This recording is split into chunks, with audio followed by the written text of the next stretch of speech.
Hi, I'm John Fisher, Program Specialist with Sonoma County and Sonoma County Charter SELPAs. Along with Sherry Roberge, Data Specialist, we've prepared Part 2 of our IEP Implementation Monitoring videos. First, an overview. IEP Service Implementation is a new California Department of Education CDE monitoring activity. Its intent is that districts report what % of IEP services are actually being delivered to their students. It must be submitted on or before June 30, 2023. The data must be certified by your superintendent, or for some charters, CEO, and by the SELPA. The data is submitted through a CDE portal. CDE provides a random selection of students for you to report on. The number of students depends upon the size of your district. You must report the percentage of services that were delivered to the selected students during the monitoring period from March 1st to April 28th. What you are actually submitting is the number of students from the CDE provided list who fit into one of three categories: less than 90%, 90 to 94.9%, and 95 to 100%. Now let's take a look at the portal. For Sonoma County and Sonoma County Charter members, you should have received an email from the SELPA on May 3rd. This email included your login password as well as a link to the portal. If you don't have your login info, please contact Sherry Roberge or me at the SELPA and we can provide it. We've also provided the link below and on our website. Access the portal and enter your provided login code. The number of students selected by CDE will vary depending on the size of your district. When you log in, you will see your sampled students whose services you need to check. Please note that you can download the student list for ease of use. On the right, you will see the IEP implementation success rates. These are the three previously mentioned buckets of 95 to 100%, 90 to 94.9%, and less than 90%, as well as a button to submit the data. The process here is quite simple. Enter your data and then save it. When finished with entering all your data, click on the Submit IEP Data button. That's it. The more time-consuming part is the process of reviewing IEPs and calculating what % of services were delivered for the students. You may be confused or overwhelmed, especially with all of your other end-of-the-year tasks. Don't worry. We'll walk you through the process, and we've even provided a SELPA implementation service tool, SIST, which will quickly calculate the percentages for you and save you a lot of time and stress. You got this. To make this process as smooth as possible, we suggest the following procedure. First, download the student list in the form of SSID numbers from the CDE portal. Then, distribute that list to the relevant case managers. Case managers and/or service providers will be able to review their students' IEPs as well as give the actual amounts of services delivered during the monitoring period. Then, provide those same case managers with the procedure for determining the percentage of services delivered. We'll cover that part now. First, look at the last consented to, signed IEP. This could be the current one or possibly an older one. Also, if there was an amendment that changed services, you would need to look at that. You want to find the student services that were in place for the monitoring period of March 1st to April 28th.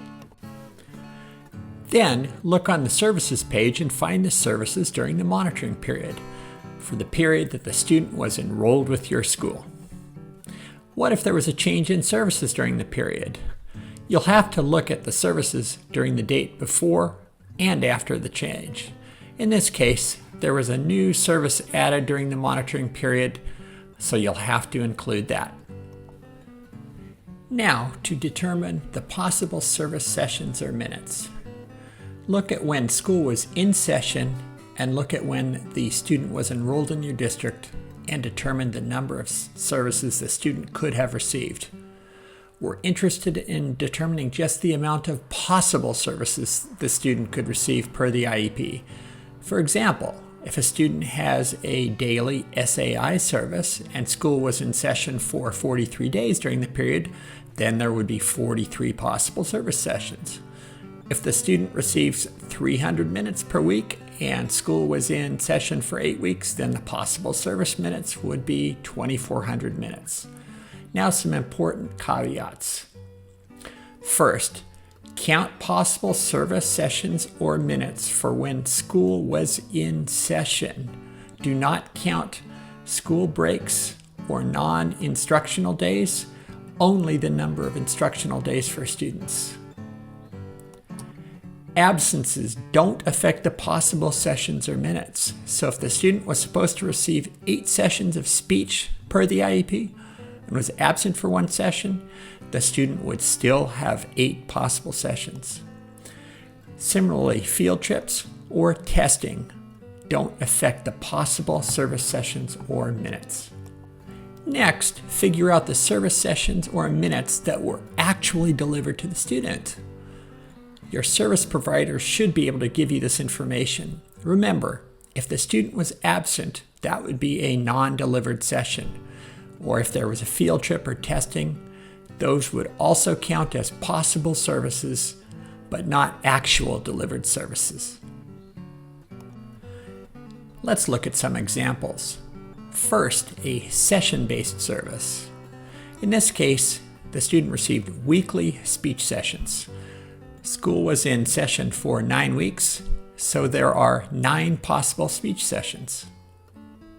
Student was absent for 1 session, so the student received 8 actual speech sessions. So 8 divided by 9 would be the percentage of services delivered, or 88.9%. That, of course, would fall into the less than 90% bucket. Here's a more complex example. In this example, we have 3 services. In each case, determine the number of possible minutes or sessions during the monitoring period, and then determine the number of actual minutes or sessions delivered. To calculate for multiple services, add up all the possible minutes during the monitoring period. In this example, we have 8 weeks or 2 months during the monitoring period, leading to 6,888 possible minutes for the SAI and 60 each for college and career awareness, 2 transition services. For the actual minutes, we learned from the case carrier and service providers that the student missed some service minutes of SAI, so only had 6,314 SAI minutes actually delivered. In this case, the student missed a period of math SAI and a period of directed studies, accounting for those missing minutes. Notice again that absences do count for missed services for the purpose of implementation monitoring. Similarly, the student had all of their minutes of college awareness delivered and 30 out of their 60 possible minutes of career awareness. Next, add up the possible minutes for each service and add up the actual minutes for each service, getting a total of 7,008 possible minutes and 6,404 actual minutes. Divide the actual minutes by the possible minutes, or 6,404 divided by 7,008, to get 91.3% services delivered. That would fall into the 90 to 94.9% bucket for this student.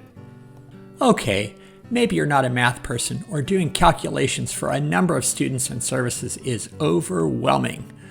What would you give to have an easy-to-use tool that does the calculations for you, even when a student has several services? Would you pay $99.95 for that? But wait, there's more. How about a tool that does all the calculations for each student and determines what bucket each student is in? You're probably thinking, but that can't be true. That's impossible. But it is true. For the low price of free, you can use the SELPA Implementation Service Tool. I call it the Simple-matic. To use this tool, plug in the actual and possible services and let it do the rest. It doesn't matter whether you use sessions or minutes. Let's take a look. We've included our two previous examples. In the spreadsheet, you can include the name of the service, and then you just input actual and possible sessions, and it does the rest. Scrolling over to the right, we see it has calculated a percentage of 88.89%, and it has put one in the less than 90% bucket. Now let's look at the second example with multiple services. First, we put in the SAI actual and possible minutes.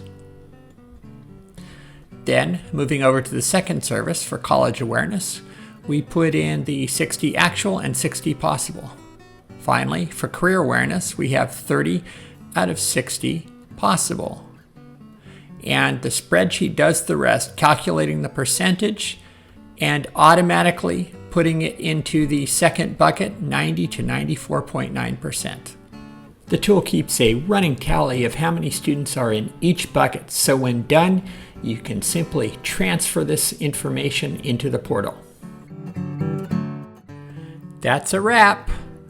For further information, contact Sherry Roberge, Ace of SACE, or John Fisher, FAPE Guy, at the SELPA. Thanks.